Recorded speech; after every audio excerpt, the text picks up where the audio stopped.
I know that this is an episode that so many of our audience viewers have been itching for all week. Absolutely all week since the current events news came out about Trump and Argentina and the Truth Social post and everything else in between. And everyone wants to know, what are John's thoughts?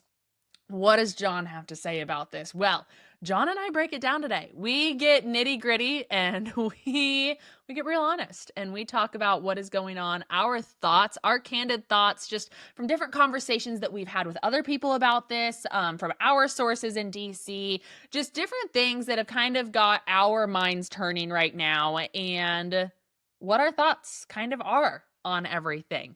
I will say, as we go into this episode, John is on the road this week, and we were trying to make it work with John being on the road. We got the app downloaded on his phone. It was working there for a while, and then his phone got a notification that it was overheating, and he also got a couple phone calls in the middle while we were still on his phone. And then his phone got a conversation that he was overheating, and he wasn't even saying that many cuss words, guys. But he ended up calling me, and so at the end of the episode, I'm just sitting here with my phone, and John kind of wraps it all up for us as well, so that you guys can still finish out hearing his thoughts on the market and what's next and everything like that. So bear with us a little bit through some of the technical jumps in this episode. Hopefully our editing magic can smooth it out for you guys a little bit. But before we jumped in, I did just want to clarify that as you go into this episode as well. So without further ado, let's go ahead and hop into this episode with John. If you guys could take a second and make sure that you are subscribed on YouTube, that you are liking this podcast episode if you enjoyed it, we would really appreciate it here at the team. Let's go ahead and hear from John. John, welcome back to the podcast. Boy, oh boy, do we have a lot to talk about today. I'm very excited for this conversation.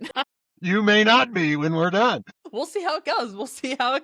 Well, how did everything go in Lahana this week? You are on the road right now. How's everything going? How's the cattle market looking this week for us? Great. It's just a super busy time of the year, not only for me, but if you're in the cattle business, why, it's fall and everything is in full steam ahead right now. Talking a little bit about Lahana.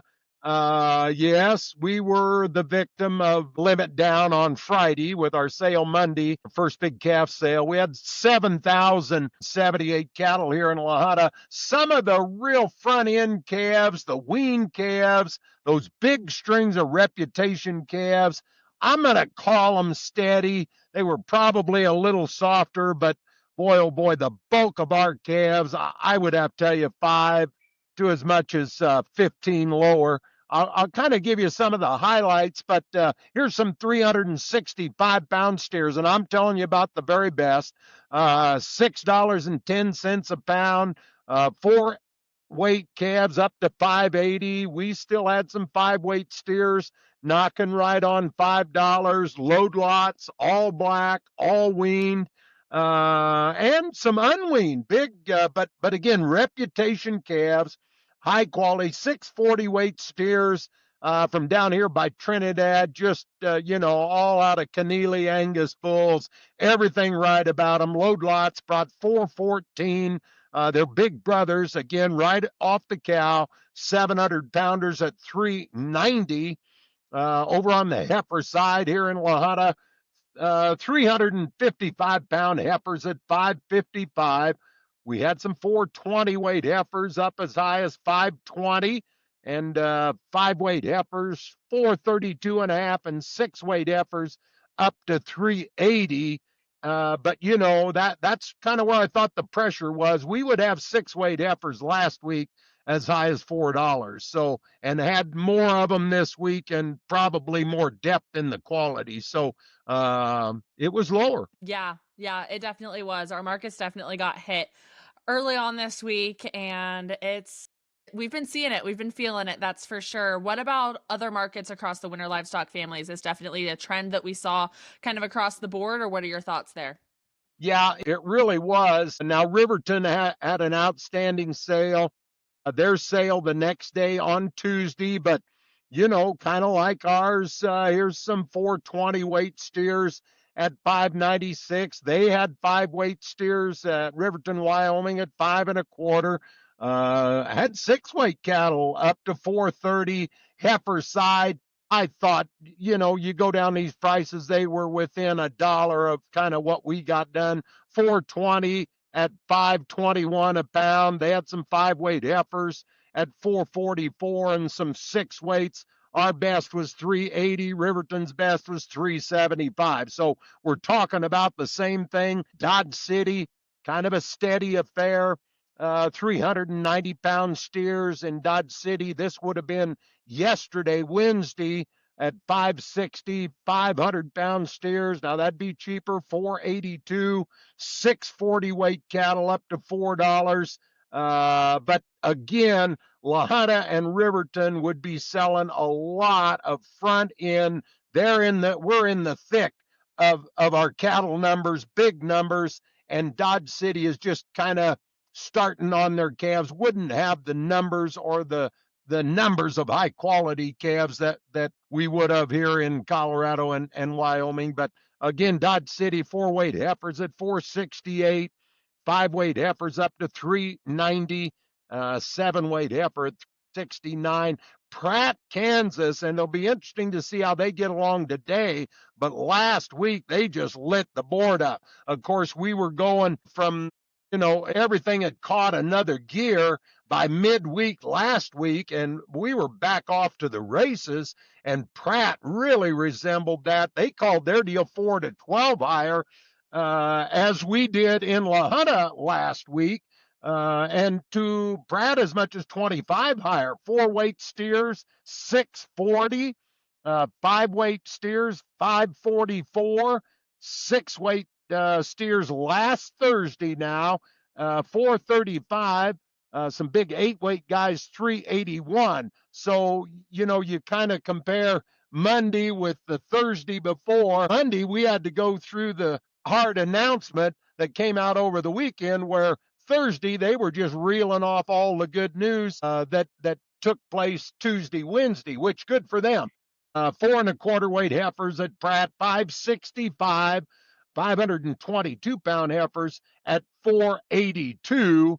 And you can see like Riverton, La Junta, 5-weight heifer bring 430-40 versus 482. Now, some of that, may have been an outstanding reputation string, but Pratt had 50-some hundred and we had 70-some hundred. So we had some pretty good fruit at both of those auctions too. But it just tells you the difference Thursday to Monday, Tuesday can make.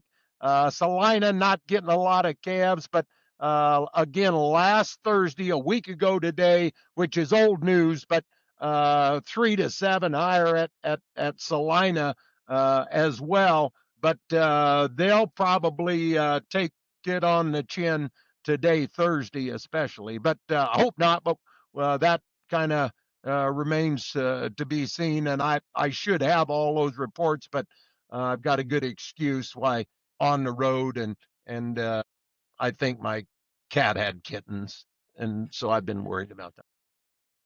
Those are some great excuses, John. Great Thank you. excuses. Thank you. Especially since I Yes. don't even have a cat. You don't have a cat in your backseat? That's not your road buddy? No. Hey, hold it down. Sorry. Cat dancer, maybe. Cat's I getting crazy in the am backseat. in the Oh my Pet gosh, Smart John. parking lot, so you say Hey. the word, and in 10 minutes I can have a cat and a When goldfish. you said you were pulling over in the PetSmart parking lot, in Albuquerque nonetheless, I didn't know whether it was because you felt like it was safer or whether it was because you needed some cat food, John. What can I say? Yeah, I'm out here by the dumpster, and it looks like a small tornado went through here. Not only trash, but there might be a dead body too. I'm not sure. You never know. In Albuquerque, I commend you for stopping in the first place. You know what? It's still Thank you. daylight, Thank so you. it's okay. I It's okay. am now. That's being committed, isn't it? Son It of is. a gun. You are I mean, committed to being taking here. one for the team here. You really are. You really are. You know what? It's going to be a really eventful podcast if hopefully nothing happens. Hopefully nothing happens. And It doesn't need to be an eventful podcast, and no one sees a cowboy pulled over in the PetSmart parking lot and they're like, I wonder what he's up to. Yeah. Jeez. So on to different topics. What the hell is happening in the world right now, John? My And gosh. what are your thoughts on? I have fielded a lot of calls. I mean a lot of calls, which I appreciated. I appreciate. They say, well, we can't figure anything else. Let's call that big dummy in line and see what he's always got something to say about something, even if it's wrong. But everybody concerned about Trump's comments, and I didn't like it. I don't think anybody did. You know, he opens by relating cattle ranchers, that's his first two words, with beef prices. And I've said it a jillion times, we are in the cattle business, not the meat packing business. And someone needs to define to him the difference. You know, a cattleman carries a whip and a packer carries a knife. And no one has been whipped to death, but not many people survive having their throat cut. It's kind of like blaming the cotton farmer because your fruit of the looms give you a chalk itch.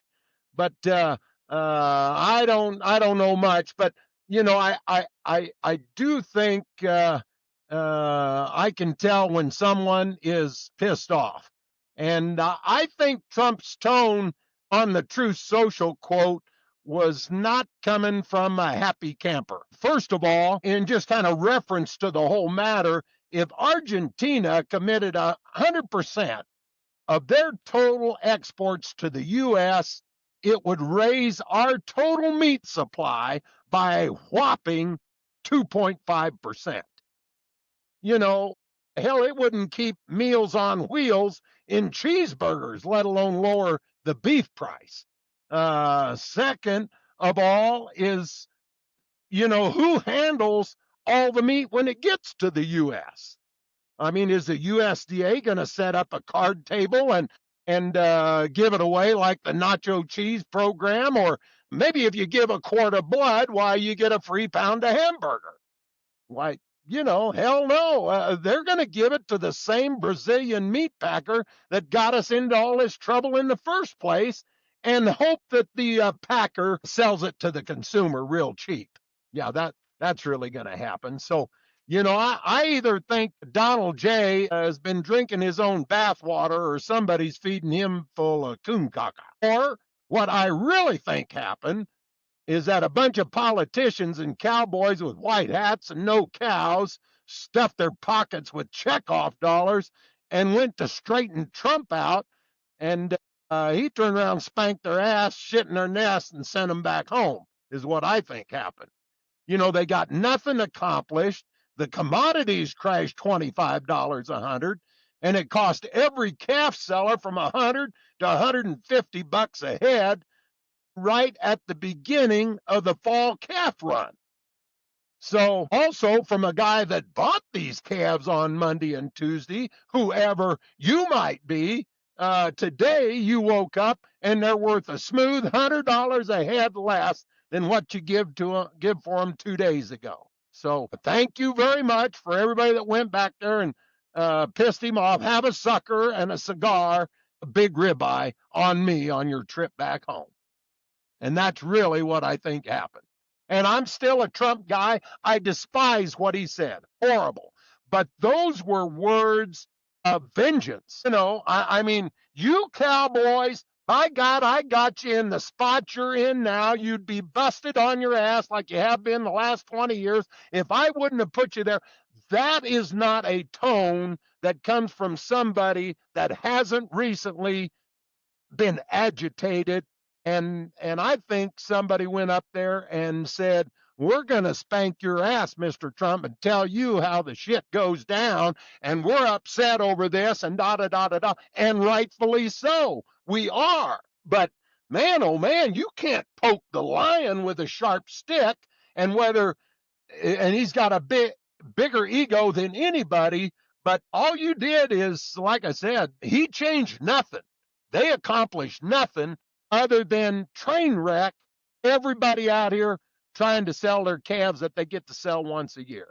And I'm not blaming it all on them. He was already going to do it, but he made damn sure to put the note out there that he's ticked off at the cowboys, and we are cowboys and we are cattlemen, and we have nothing, absolutely nothing to do with what you give for a pound of hamburger. Absolutely nothing. If you're coming and shopping from my freezer, yeah, I have control over that. But if you're going to Wally World and you're getting your hamburger from there, like, I have no control over that. And like, I wish that I could just send a PDF little picture of $1 and how it's split up within the beef market. Like, how much of the dollar goes to the cattleman? How much of the dollar goes to the cow-calf guy versus the feeder versus the stalker versus the packer versus the retailer? And let's see who's actually influencing these prices. And the thing about it is, too, is people are pissed off that these prices are high, which, I mean, I get it. Grocery prices are high, guys. Like, I'm a consumer just like everyone else is. Thankfully, I have a freezer full of beef because we just get a steer from the house. But it's still one of those situations that I am bravely aware that steaks are $25 a pound. But here's the thing also. I had a great conversation with someone this morning, and they were like, they had spoke to a friend, a parent, someone that said, if you take the metric weight of a Snickers bar and you put it into pounds, you are paying the same for a Snickers bar as you are for a steak. Yeah, and you could make that comparison 100 times over. It's all your perspective. But I think the thing that agitates me is, Trump comes out and says, you cattle ranchers. Yeah. Well, hell, it ain't and that's what makes me think it's the cattle ranchers that supposedly represent us, and the senators that they had their little meeting up there and they poked the bull and they ticked him off. And I'm repeating myself, but if you read on Truth Social, like I said, he's not a happy camper. He wants a piece of somebody's ass, and I can't help but believe he's not surrounded by people that don't tell him, hey, Don, it ain't the cowboys that's causing the meat to get high. It's supply, it's demand. Yes, the drought had something to do with it. But in the big picture, as we talked last time, it is vertical integration that has stuffed out 100 and some thousand cattle producers because they can no longer compete. And guess what? This is where we're at. And so don't take it out on the cow-calf guy, on the cowboys that are buying cattle and stockers and yearlings because your hamburger patty is too damn high. We ain't got nothing to do with that. And I think he should know that. But like I said, somebody's feeding him full of crap, or else the cowboys went in and twisted him off. And he said, okay, here's what I'm going to do, boys. I'm going to sort you cattlemen out. You come up here and preaching to me. I'll sort you boys out, and we'll see who wins this battle. And the results are right now. Down 900 on Friday. Down 900 on Wednesday. Down 400 or 500 again today. Who's really taking it on the chin? You think the Packer is? Well, Christ's sakes.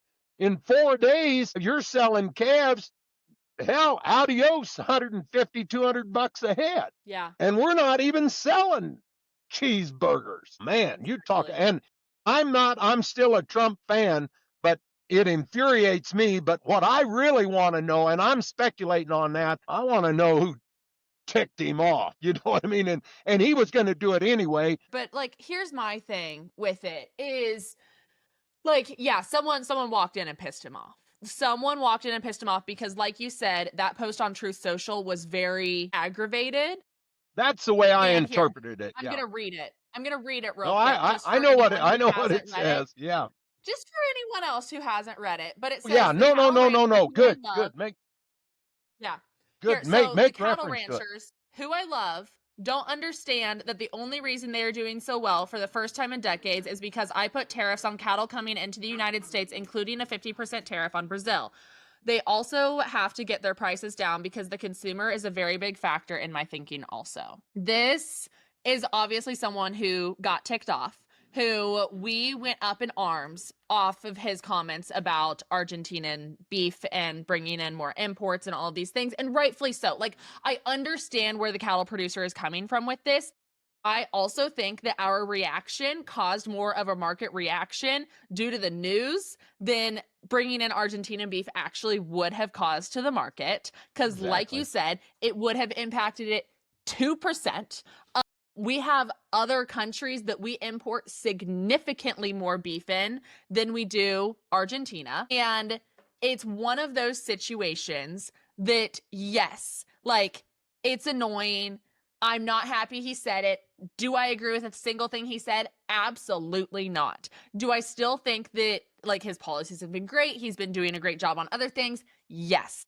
I wish that he would have consulted the right people before he made those comments in the first place, and we wouldn't be in this PR disaster that we are in right now, because it is just a cycle. And then he dug his heels in with the Truth Social post. And I agree. I think someone aggravated him, and so he went on Truth Social like he does with a lot of things, and he made a tweet, which, I mean, hello to the story of politics for his term. Like, you piss him off and he's going to go on Truth Social and write something about it. So someone ticked him off. I agree with you in the fact that I wish when they ticked him off, they would have at least led with the fact that, like, hey, this isn't cattle ranchers' problem. Like, go talk to your meat packers, go talk to your retailers. And the other thing that is really annoying too is, like, these retailers and these meat packers, they're not going to adjust their prices now. We're not going back to dollar hamburgers at McDonald's. That's not going to happen. If beef price is lower and they're able to get a cheaper product, their prices are going to stay the same and their margins are just going to increase. So yeah, because they're going to get, like I said,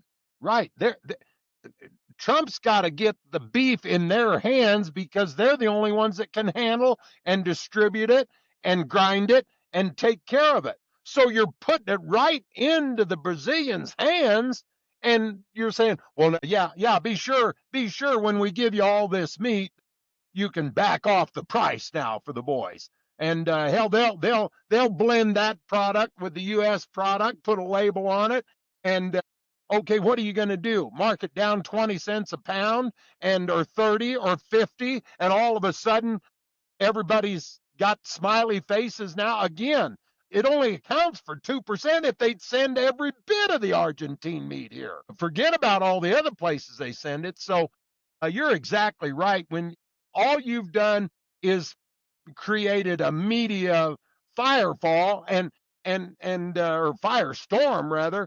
And when you got the speculators that are in the commodity market, and they can tie up a load of cattle for $3,200, and they don't own the first one of them, and they get some bad news in their house, they puke and they start dumping it. And that's what happened Friday, that's what happened Wednesday, and that's what followed through today. Again, I repeat myself, it ain't the cowboys that have got the physical inventory that are hedged, that are puking. They can't. They got to stay on for the ride. But the speculators, the commercial paper, the packers that own all the commodities, bad news.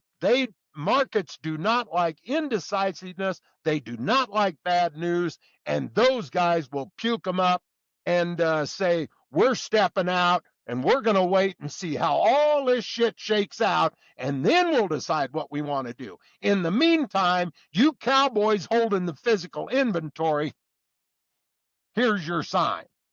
Take it right up the rectum. Other than that, exactly. They've got the capital and the business structure that allows them to do that. Like, and you know what? It's good business on their part. I can't really freaking blame them for it. But that goes back to what we talked about last week, that at the end of the day, it is the cattle rancher that gets screwed. Like, there's.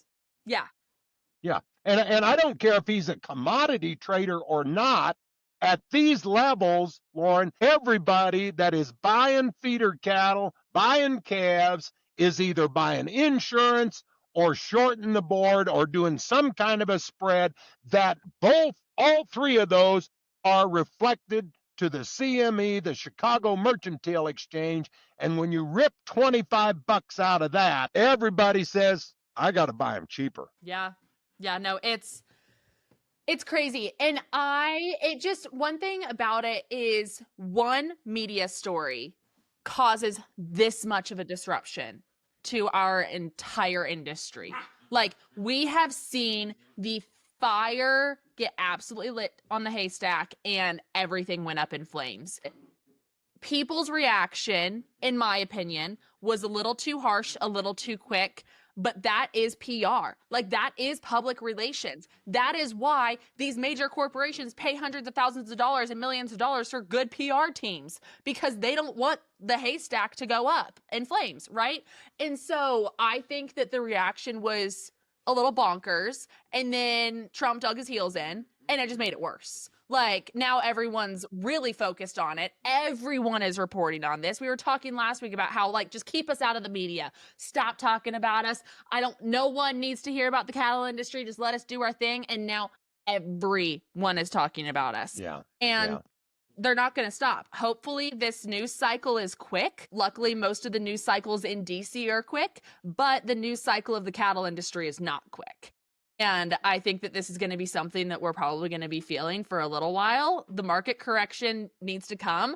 My biggest thing is I am really sick of government intervention as far as the market goes. Like, let the market be a free market. Stop trying to influence the market in ways that it shouldn't be influenced. So the market does what the market does, and it does it well. Like, it's going to correct. It's going to have highs. It's going to have lows, but don't come in here and try and influence that. Will, do you have anything else to say, or I can just kind of wrap us up? No, I think it's good.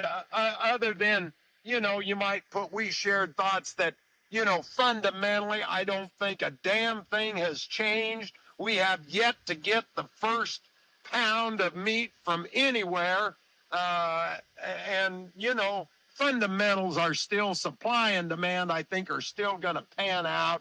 And I don't think this is going to amount to much. The only thing that concerns me is he would really have to know Argentina can't supply us with enough beef. So I think that's the continued pressure on the commodities, Lauren, because if he wants lower beef prices and get more meat in here, he's got to look somewhere besides Argentina. Yeah. Yeah, no. Well, and I agree with that too. And like, I think that goes back to what we were talking about on the 2% thing, right? Like, Argentina isn't going to make a dent in anything. Like, there's nothing in the world cattle market. Like, do I want to be bringing in beef from anywhere? No, but we also have to acknowledge the fact that, like, the U.S. cattle herd is down and our supply, like, is down and our demand is up. So we need to fill that with something, but I don't want us to get in this cycle where we're filling it with someone else's beef and not supporting the U.S. cattlemen and letting them rebuild their herd so that we can be self-sustainable. Right, because we're not going to get it done here. And he talks about tariffs on cattle imports. Shit, we're not getting any cattle from Brazil. Argentina, nowhere. They send meat. They don't send cattle. We're not gonna get so, Canada, I really shouldn't talk about that because I don't know what the hell we get, but I don't think we get many cows from Canada. So you are a year and a half out before any kind of increase comes from the U.S., from internally. And that would, and that's going to be very minuscule because, maybe we're retaining a few more heifers, but hell, we're killing cows faster than we're keeping heifers. And it's going to be a while before the U.S. cow herd replenishes itself. I can tell you that. Yeah, no, exactly. And like, we have so much issue with our foreign markets just in general right now, and the other top producing countries of cattle right now, that like, I want to know why Argentina. Like, I think that's my question, and I have speculation and I have thoughts on why he said Argentina. I think that there was maybe some meetings with Argentina and they were like, let us into your cattle market and we'll play game on something else. Like, there's something else at play that made him say Argentina, because they're only 2%. Right. What's that? Okay, the Argentine guy what's his name, Melee? Yeah, something like that. Okay, all right. I don't know if it's a re-election year or he's taken quite a bit of heat, and he is a Trump guy. He's a libertarian. He is very conservative. Trump wants to keep him in his pocket. I think they've got huge mineral deposits. Now, Lauren, heard it from a guy that heard it from a guy. Okay, Yeah. and he wants to keep that guy on the top of the stack. So he sent him 20 billion, and the soybean boys are pissed off because they're buying Chinese soybeans, and Trump give him 20 billion, so they're all pissed off.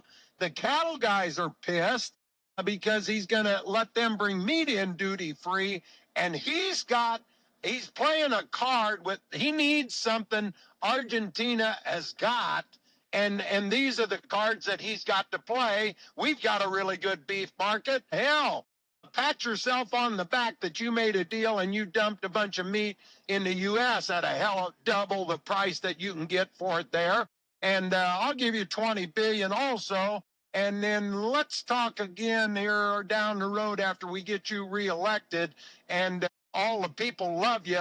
And maybe we can make a little mineral. Yeah. Now, Yeah. that is what I think, and comes from decent sources, I think.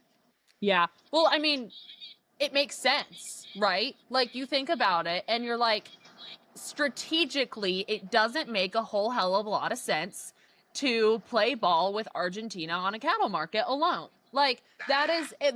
The cattle market is a pawn. Like, we are not the king or queen on this chessboard. Like, I don't play chess, so I might just said all that shit wrong. But like, we're just a pawn in this and being used for something bigger. Yeah. And that's why all the more that I think, see, the NCBA gurus, all, like I said, the guys with the white hats and no cows, they went down there and they did, the head of the NCBA met with Trump and about 34 politicians and told them, oh my God, this Argentine deal, you just can't believe it, and our producers won't do it. And before they did their homework, and it meant nothing. If they'd have kept their mouth shut and parked their happy ass at home, you know what I'm saying? I mean, It wouldn't have pissed him off. And he's wrong. Don't get me wrong. Trump is wrong, but they didn't accomplish anything. And maybe they'd have probably, the media, commercial lungs would have probably puked anyway, just because that's what they run off the rumor mill. Yeah. But we didn't help our cause sticking our chest out over something that was not a fight we needed to fight. Yeah. Let the damn deal come in, and let's find a better battle. It's like fighting over my wife a knockdown drag out because one of the kids left a sock on the couch. Yeah. Shit. Piss on that. Let's wait till we have a better day and something in our toolbox we can work with, not adding 2% to the total meat supply and having a meltdown red ass over nothing. So anyway. I agree with that. What are your thoughts on what's next? It's just we hope that it goes back, and we have seen this about 7 times, Lauren, where we've had a Mexican deal, we've had a screwworm deal, we've had this, and the market has dropped big time, and it's come back and put a higher high every time. Every time in the last 6 times. Now, does it do it this time? Like I said, the thing, and this was Trump too, his timing could not have been worse. This is harvest time for the cow-calf producer. 80% of them are doing business. They're selling their whole year calf crop right now, and you just kicked them right in the head. Yeah. And it's still good, don't get me wrong, but Lauren, $150 is $150. And like I said, at the end of the day, and not only the cow-calf guy gets that jerked out of his slack, but I bought about 500 calves on Monday, and I'm the guy I'm talking about that woke up this morning, and now I don't even have a break even, and I had $150 ahead made 2 days ago. So it jerked the slack out of me too. I got part of them hedged ahead of time, but not all of them, because I thought, well, and I still believe that this is going to play out. And by the time I get ready to sell cattle in January, we'll maybe get some of it back. But, I'm a hedger. And I think most people are, or buying insurance or something, because we're at such high levels. Yeah. I'm not running naked up here at $2,400-$500 a head on these son of a bucks. When I can make $150, I'm going to get it.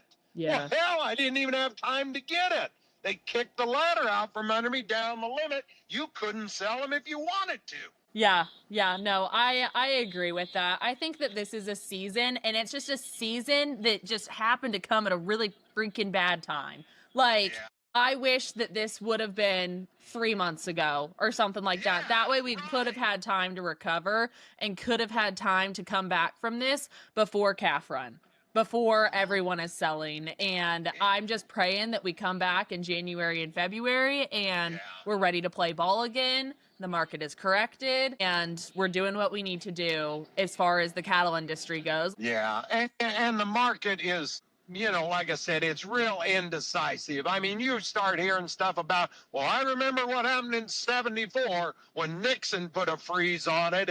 And I have to be careful because, and I honestly believe this, I don't, hell, the market is still good. It's still great, but Christ's sakes almighty, timing just couldn't have been more bass backwards. And I don't know. Like I said, I don't think Trump realizes that. Or if he does, like I said, the Cowboys showed up and he said, you know what? You guys are in a windfall and you're in here bitching to me about adding 2% to the deal. Yeah. Okay.